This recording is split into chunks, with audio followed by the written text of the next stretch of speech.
En la última década, la popularidad del culturismo ha experimentado un crecimiento exponencial, sobre todo gracias a la exposición de las redes sociales, donde muchos atletas se convierten en referentes y ejemplos a seguir entre los más jóvenes. Tanto es así que cada vez se realizan más campeonatos, se crean nuevas categorías e incluso nuevas federaciones donde poder competir. Sin embargo, existe una cara B de lo que implica llegar a un porcentaje de grasa tan bajo como exige una competición de culturismo, y yo te lo voy a explicar.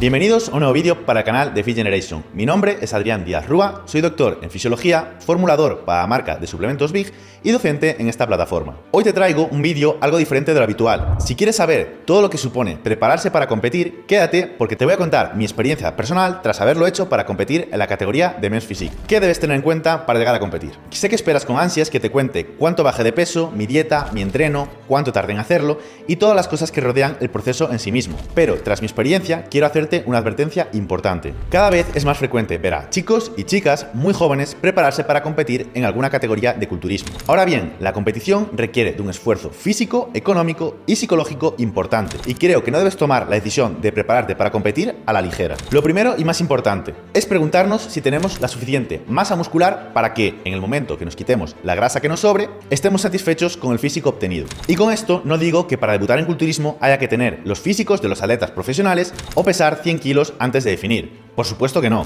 pretendo desanimar a nadie. Simplemente debemos ser conscientes de que si no tenemos la suficiente masa muscular para estar seguros encima de la tarima, lo mejor será seguir creciendo, evolucionando y una vez alcancemos ese punto, si estamos en el contexto adecuado, comencemos una preparación para competir. Aunque existen excepciones y hay chavales muy jóvenes súper fuertes, lo normal es que construir un físico cueste años de entrenamiento. En este punto, por tanto, debes valorar si realmente te hace ilusión vivir la experiencia de la competición por encima de ser competitivo, o valoras más el hecho de seguir mejorando y competir cuando sea tu momento y puedas dar guerra en la tarima. Eso sí, aunque algunos quieren ir a ganar desde su primera competición con las míticas frases de quiero ser competitivo o no quiero ir por ir, también hay que comprender lo que supone este deporte. Debemos de entender que en el culturismo de competición solo gana uno, y hay un ranking desde el primero hasta el último, y quedar en cualquiera de las posiciones de ese ranking no es un fracaso si lo intentas y quedas satisfecho con el proceso, y no con el resultado. Todo el mundo pisa una tarima por primera vez, y en la gran mayoría de los casos, el físico mejora competición tras competición, año tras año. Además, adquirir la experiencia de la competición también es algo muy positivo, sobre todo a la hora de gestionar los nervios, mejorar el posing, etc. Del mismo modo que no creo que debutar sin masa muscular suficiente sea algo inteligente, tampoco creo que aplazar demasiado el momento del debut sea algo positivo, cuando tienes claro que quieres competir y tienes una cierta cantidad de masa muscular. Al final, llegar a tu máximo potencial en la tarima requiere de años de preparación y competiciones, por lo que no esperes ganar seguro a la primera, pero tampoco procrastines en tu debut esperando tu prime histórico. En segundo lugar, debemos de preguntarnos si tenemos una situación económica que nos permita competir. Una preparación se puede realizar de una forma más o menos costosa, pero habrá unos gastos mínimos con los que debemos de contar, como por ejemplo, la membresía o licencia de la federación en la que queramos competir, las competiciones que queramos hacer, las categorías en las que deseamos participar, la indumentaria con la que competiremos. Esto puede ir desde un simple bañador o un tanga en hombres a un bikini y todos los accesorios que emplean las mujeres, tacones, pendientes, pulseras, maquillaje, etc. Los desplazamientos al lugar de la competición, el alojamiento en caso de competir en una ciudad o país diferente al que residimos, y a esto se le podría añadir los gastos de suplementación, de un preparador en caso de tenerlo, de un profesor de posing, etc. Con lo cual, a pesar de que se pueda recortar en algunas cosas, en otras es prácticamente imposible. Así que si decides competir, sería inteligente tener un pequeño colchón financiero que te sustente los gastos asociados a todo lo que rodea la competición. Y por último, y no menos importante, debemos de tener la estabilidad emocional y psicológica. Y es que una de las preguntas más importantes que un competidor debería hacerse antes de prepararse es: ¿llevo una vida suficientemente equilibrada como para poder soportar el esfuerzo, el cansancio, el hambre y el estrés que conlleva una preparación? Si tu respuesta no es un sí rotundo, probablemente no sea el momento de empezar una preparación. Antes de continuar, recuerda que subimos vídeos todos los días sobre nutrición, hipertrofia, powerlifting, etc. Así que suscríbete para no perderte nada. Nunca debes empezar una preparación de culturismo si no estás bien emocionalmente, si no tienes una buena relación con la comida o si tienes algún problema físico o de salud grave. Ten en cuenta que durante la preparación vas a pasar por momentos muy duros, tanto a nivel físico como a nivel psicológico, y si no tienes la cabeza preparada para poder sobrellevarlo, el proceso será insostenible en el tiempo, no disfrutarás de ello y lo más probable es que nunca más quieras volver a competir. Y eso si es que llegas a hacerlo. Un error muy frecuente es usar la preparación como una tapadera para un problema personal o un trastorno de la conducta alimentaria. Básicamente porque llegado el momento, la preparación agravará el problema y se convertirá en algo totalmente autodestructivo. No lo hagas. Puede que no lo veas al inicio de la preparación, pero cuando una persona ha pasado por la experiencia de llegar a un porcentaje de grasa extremadamente bajo, no sabe verdaderamente a lo que se expone. Pasar hambre, sentir extremo cansancio en tu día a día, dormir mal y tener dificultades para conciliar el sueño, disminuir nuestro rendimiento entrenando y no tener fuerzas ni siquiera para realizar contracciones que te den buenas sensaciones, sufrir cambios de humor, es decir, estar más irascible y a la vez más sensible emocionalmente, la disminución de la libido y del apetito sexual, incluso hay hombres que tienen dificultades para mantener las erecciones, renunciar o limitar algunos planes sociales, eventos, como por ejemplo no poder comer lo mismo que tus amigos o familiares, o por ejemplo tener que dejar de hacer cosas para poder entrenar, para tener tiempo para hacer ejercicio cardiovascular, o para poder descansar y mejorar nuestra recuperación, e incluso calambres musculares, más frío de lo habitual, entumecimiento de las extremidades, etc. Tienes que saber que todo eso también forma parte del culturismo y debes estar dispuesto a afrontarlo y llevarlo de la mejor manera posible. Lo raro sería que nada de esto te ocurriera.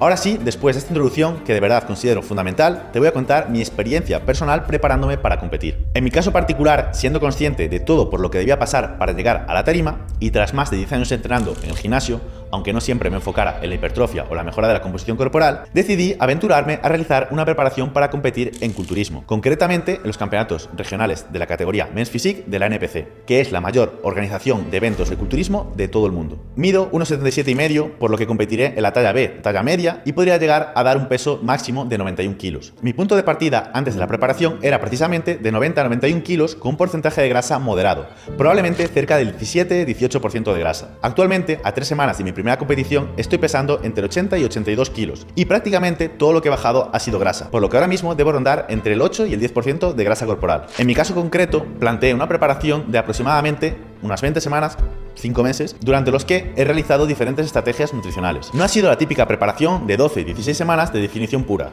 sino que lo que he hecho ha sido distribuir en 3 bloques de definición separados entre sí por 2 diet break, de 2 y 3 semanas respectivamente. Para el que no lo sepa, un diet break o descanso de la dieta es una estrategia nutricional que consiste en alternar los periodos de déficit calórico con periodos de alimentación normocalórica o con un ligero superávit, con el fin de facilitar la adherencia a la dieta y evitar que nos estanquemos en los periodos de pérdida de grasa. Aunque se tarda algo más tiempo en llegar al objetivo final y no muestra mucha ventaja en términos de composición corporal al concluir, incluir descansos sí permite reducir las adaptaciones fisiológicas asociadas a la pérdida de peso y que el proceso sea más llevadero desde el punto de vista psicológico. Mi dieta ha sido prácticamente lineal hasta las últimas 4 semanas, donde he pasado de consumir 2.600 calorías al día a consumir 2.300. Esto ha supuesto un déficit diario de entre el 13 y el 23% de mi gasto energético diario. En cuanto al reparto de macronutrientes, ha sido entre 2,2 y 2,7 gramos de proteína por kilogramo de peso corporal, entre 0,6 y 0,8 gramos de grasa por kilogramo de peso corporal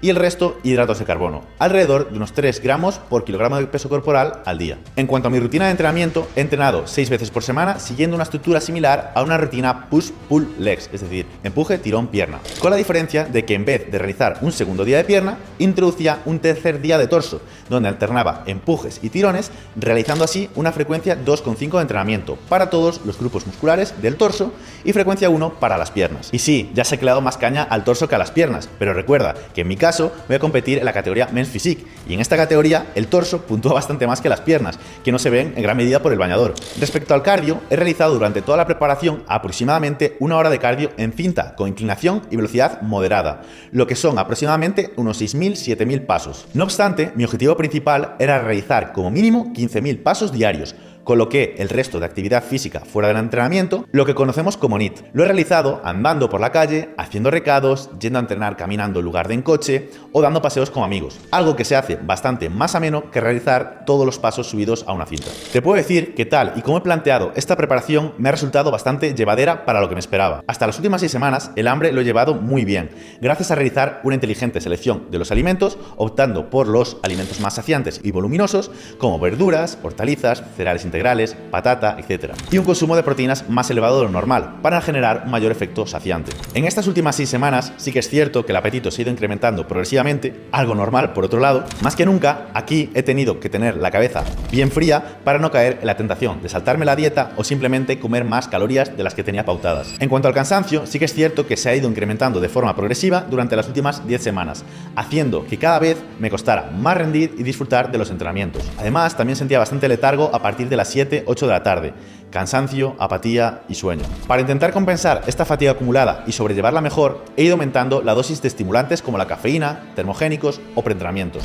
lo cual también me ha venido bien para compensar la disminución del gasto energético diario causado por la progresiva bajada del peso corporal. Eso sí, limité su uso a partir de las 6 de la tarde, ya que no quería que interfiriese negativamente con mi descanso, algo que por otro lado también se vio afectado tanto en duración como en la calidad del sueño. Por este motivo recurrí a otro suplemento que también formulé yo mismo, con melatonina de liberación sostenida, GABA, magnesio y pasiflora, que creo que me ha ayudado bastante. Y en cuanto a otros síntomas frecuentes, alcanzar un porcentaje de grasa muy bajo, como por ejemplo sufrir cambios de humor, estar más irascible o más sensible emocionalmente, pienso que apenas me ha afectado o lo ha hecho muy poco. Tanto es así que hasta mi entorno se ha sorprendido. A nivel de líbido y apetito sexual no he notado tampoco gran diferencia, quizás en las últimas 5 semanas noté que igual me apetecía menos, pero tampoco puedo asegurarlo porque al no tener pareja no puedo asegurar que si hubiera tenido la oportunidad de mantener relaciones no lo hubiera hecho. Me debo a mi objetivo, así que me he centrado en él la mayoría del tiempo. Lo que quizás sí he notado en mayor medida es la sensación de no poder concentrarme, ni tan profundamente ni tanto tiempo, en las tareas que realizo en mi día a día, además de tener más despistes de lo habitual. Esto es algo que personalmente me molesta mucho porque mi trabajo requiere de mucha concentración y estar con la cabeza bien centrada.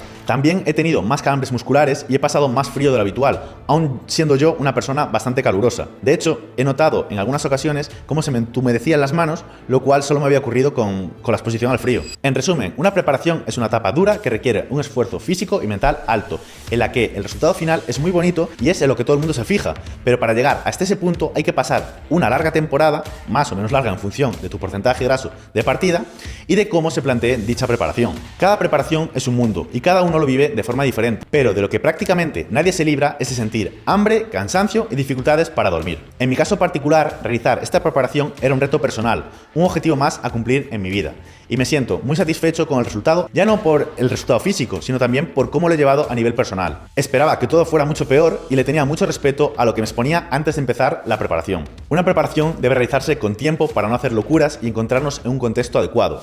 En este caso, cualquier persona que se lo proponga, si pone de su parte y tiene claro lo que he comentado al inicio del vídeo, puede hacerlo. Por supuesto que no es fácil, requiere de esfuerzo y disciplina, pero lo que quiero transmitiros es que tampoco es algo imposible o inalcanzable para la mayoría. Y antes de irnos, si te gustaría ser entrenador personal de forma 100% legal y oficial en España, te dejamos un vídeo aquí muy corto donde te lo explicamos todo. Lo mismo, si quieres aprender a hacer dietas tanto para ti como para tus clientes, aquí. Nos vemos en el próximo vídeo.